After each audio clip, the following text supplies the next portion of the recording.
Hey guys, welcome to my channel. So in this video we are going to discuss about the Vedic culture. We are going to discuss about the original home where this culture began and also about the geographical area of this culture. This video is the part 1 of the Vedic culture because there are many aspects of this culture and these will be discussed in subsequent videos. So in this video we are just going to discuss about the origin and the geographical area to which the Vedic culture extended. सो इस video को पहले हम English में discuss करेंगे, फिर इसी video को हम हिंदी में डिस्कस करेंगे. Let's start the video in English. So first of all in English, the original home of the Aryans. So the location of the original home of the Aryans still remain as a controversial point. Some scholars believe that the Aryans were native to the soil of India, and some other scholars believe that Aryans were migrated from outside. For example, according to Max Muller theory, the Aryans came from Central Asia, and from the point of view of the Bal Gangadhar Tilak, the Aryans came from Arctic region.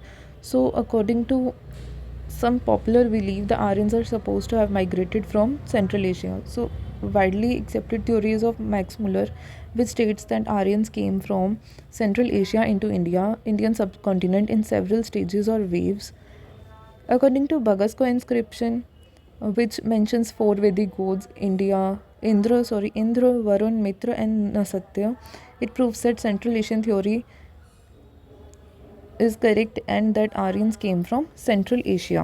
Also, the group that came to India first settled in the present frontier province and the Punjab, then called Sapt Sindhu, that is the region of seven rivers. They lived here for many centuries and gradually pushed into the interiors to settle the valleys of Ganga and Yamuna regions. Now let's talk about the Vedic literature. So it is presumed that Rig Veda was composed while the Aryans were still in the Punjab. Vedic literature consists of four literary productions. These are the Samhitas or Vedas, the Brahmanas, the Aryankas, and the Upanishads. Vedic literature had grown up in course of time and was really handed down from generation to generation by the word of mouth. Here, these are called Shruti. So whatever is passed down through the mouth only from the word, this is called Shruti. Shruti means to hear.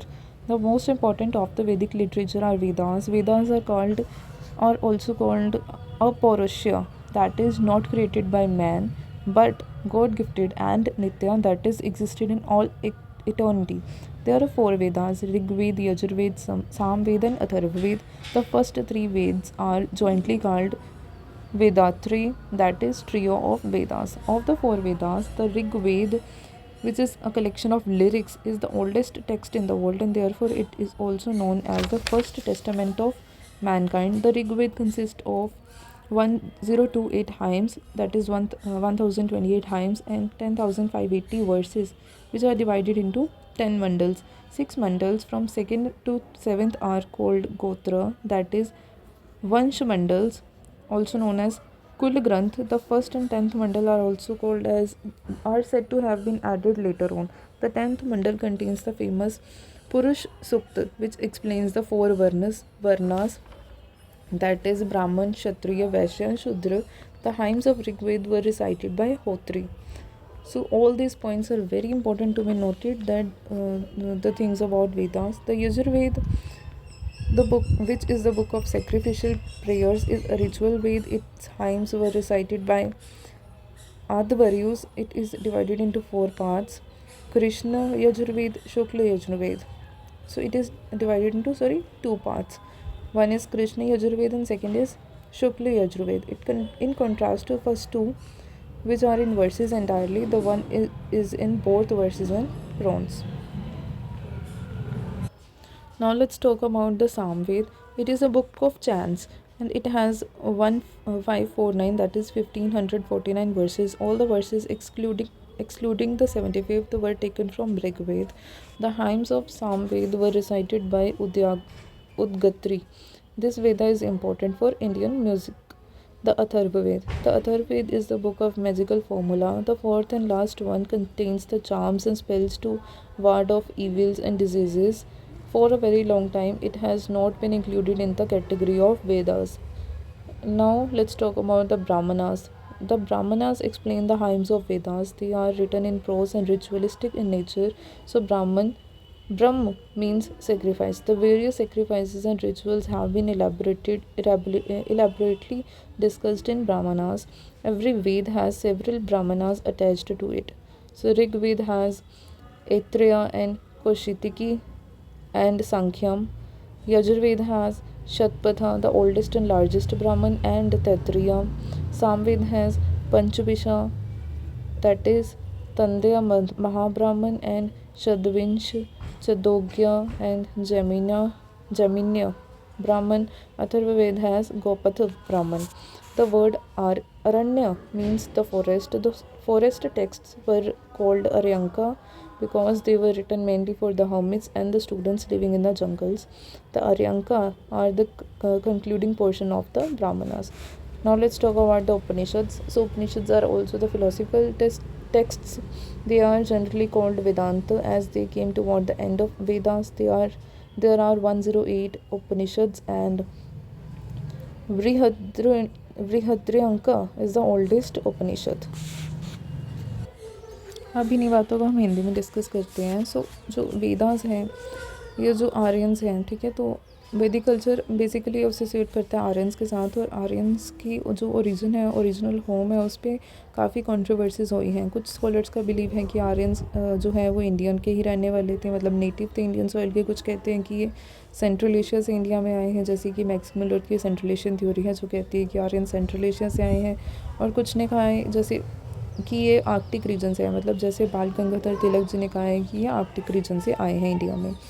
According to popular belief की माने तो Aryans को supposedly में ही माना जाता है कि वो सेंट्रल एशिया से यहाँ पे इंडिया में आए हैं toward the time period of 2000 से 1500 BC के अराउंड. बगस को इंस्क्रिप्शन के बारे में हमने पहले भी डिस्कस किया, तो उसमें भी ये मेंशन किया गया था कि 4 वैदिक गॉड होते हैं, इंद्र, वरुण, मित्र और नसत्य, और इसके अलावा ये प्रूव किया गया था इस इंस्क्रिप्शन में कि आर्यंस जो थे वो सेंट्रल एशिया से ही आए हैं. ठीक है, तो ये इंडिया में आए और ये इंडिया में आके रहने लगे. जो फ्रंटियर प्रोविंस था पंजाब का, वहाँ पे जिसे उस समय सप्त सिंधु कहा जाता है, जिसे रीजन ऑफ 7 रिवर्स भी कहते हैं. ये वहाँ पे मैनी सेंचुरीज तक रहे और फिर धीरे धीरे इंडिया के अंदरले हिस्सों में आते गए और जाके गंगा और यमुना रिवर के वैलीज़ पे ही सेटल हो गए. अब वैदिक लिटरेचर की कुछ बात करें तो जो ऋग्वेद है वो सबसे पहले कंपोज़ किया गया था. ठीक है, और ये कंपोज़ किया गया था आर्यंस के द्वारा नहीं, मतलब जिस समय पे आर्यंस यहाँ हुए थे तब ऋग्वेद कंपोज किया गया था. वैदिक लिटरेचर्स को बेसिकली 4 लिटरेरी प्रोडक्शंस में डिवाइड किया जाता है. एक होते हैं संहितास जिसे वेद भी कहते हैं, एक होते हैं ब्राह्मण, एक होते हैं आर्यांका और एक होते हैं उपनिषद. सो वैदिक लिटरेचर को काफ़ी तरीके से कहा जाता है कि मतलब ये पास ऑन कैसे हुआ, हमें मतलब कैसे पता लगता है वैदिक लिटरेचर के बारे में. तो ये कहते हैं कि ये पास डाउन किया गया, मतलब आगे से आगे कैसे बढ़ाया गया. तो काफ़ी जनरेशन है, from one generation to other, ये मतलब बोल के सुना, मतलब आगे पास ऑन किया गया है, मतलब सुन के पास ऑन हुआ है. तो इसीलिए इसे श्रुति कह के बुलाते हैं. ठीक है, सबसे इम्पोर्टेंट वैदिक लिटरेचर में आते हैं वेद. सो वेदों की बात करें तो वेदों को अपौरुषीय भी कह के बुलाते हैं, मतलब कि ऐसी चीज़ें जिसको ह्यूमन ने क्रिएट नहीं किया, बल्कि ये भगवान के द्वारा दिए गए हैं. और इन्हें नित्य भी कहते हैं, मतलब ये हमेशा से इस दुनिया में एग्जिस्ट कर रहे हैं. ठीक है, 4 वेदों की बात करते हैं तो 4 वेद कौन कौन से हैं? ऋग्वेद, यजुर्वेद, सामवेद और अथर्ववेद. पहले जो 3 हैं ऋग, यजुर, सामवेद, ये तीनों को जॉइंटली कहते हैं Vedatri, that is trio of Vedas, मतलब वेदा का जो 3 वेद हैं ये इकट्ठे ही नाम लिए जाते हैं इनके. ठीक है, तो इन चारों में से जो ऋग्वेद है, ठीक है, उसे कलेक्शन ऑफ लिरिक्स कहते हैं, मतलब शब्दों का समूह है. ये ओल्डेस्ट है ये सभी वेदों में, और इसे ये भी कहा जाता है कि ये मैनकाइंड का, मतलब जो ह्यूमन रेस है उसका ये टेस्टामेंट है, मतलब शो करता है कि कैसे ह्यूमन रेस एग्जिस्टेंस में आई है. इसका प्रूफ है ये. ठीक है, ऋग्वेद में कहते हैं कि 1028 हाइम्स हैं और 10,580 वर्सेस हैं इसमें, और इसको 10 मंडल्स में डिवाइड किया गया है. जो 6 मंडल हैं फ्रॉम 2nd to 7th मंडल तक, इन्हें गोत्र या फिर वंश मंडल कह के बुलाते हैं. इन्हें कुल ग्रंथ भी कह के बुलाते हैं. जो पहला और 10वां मंडल है इन्हें बाद में ऐड किया गया था ऋग्वेद में, और जो 10वां मंडल है उसे फेमसली उसमें पुरुष सूक्ता कंटेन है, मतलब जो पुरुष सूक्त है वो 10वें मंडल में है, और पुरुष सूक्त से हमें 4 वर्णों के बारे में पता लगता है। सो ये चीज़ बहुत इंपॉर्टेंट है कि जो 4 वर्ण हैं उनके बारे में हमें कौन से मंडल से पता लगता है, तो 10वें मंडल से पता लगता है। कौन कौन से 4 वर्ण हैं? ब्राह्मण, क्षत्रिय, वैश्य और शूद्र। जो ऋग्वेद की हाइम्स हैं उन्हें रिसाइट करने वाले को क्या कहा जाता है? होत्री कहते हैं, ठीक है। उसके बाद यजुर्वेद की बात करें तो इसमें सेक्रीफिशियल प्रेयर्स का कलेक्शन है ये बुक, ठीक है। ये एक रिचुअल वेद है, मतलब रिचुअल समझते हो, ठीक है, उसका वेद है। इसकी हाइम्स को रिसाइट करने वाले को अध्वर्यूज कहते हैं, ठीक है। इसको डिवाइड किया गया तो 2 पार्ट्स में, पहला है कृष्ण यजुर्वेद और दूसरा है शुक्ल यजुर्वेद। अब बात करते हैं सामवेद की, तो इस बुक को बुक ऑफ चैंट्स कह के बुलाते हैं, मतलब चैंटिंग होती है ना जो जपना, ठीक है, जापों की बुक कह के बुलाते हैं। और इसमें 15,049 वर्सेस हैं, ठीक है। और जो सारी वर्सेस हैं 75वीं को छोड़ के ये ऋग्वेद से ही ली गई हैं, ठीक है। जो सामवेद की जो हाइम्स हैं उसको रिसाइट करने वाले को उद्गत्री कह के बुलाते हैं, और ये वेद भी बहुत इंपॉर्टेंट है इंडियन म्यूज़िक के लिए।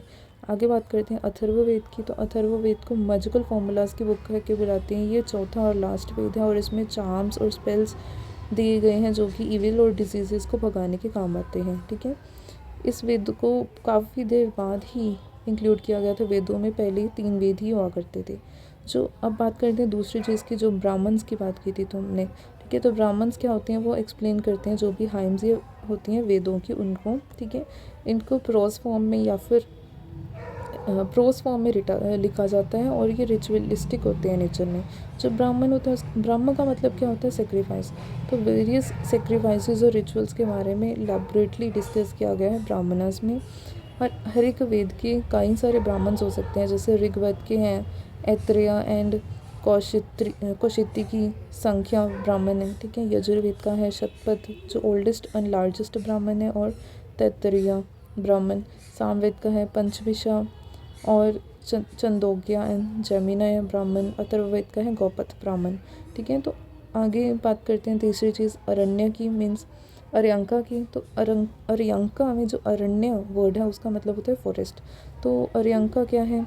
फॉरेस्ट टेक्स्ट है जो मेनली लिखा गया है जो हर्मिट होते थे या स्टूडेंट्स होते थे जो जंगल्स में रहते थे उनके बारे में, उनके लिए लिखा गया है।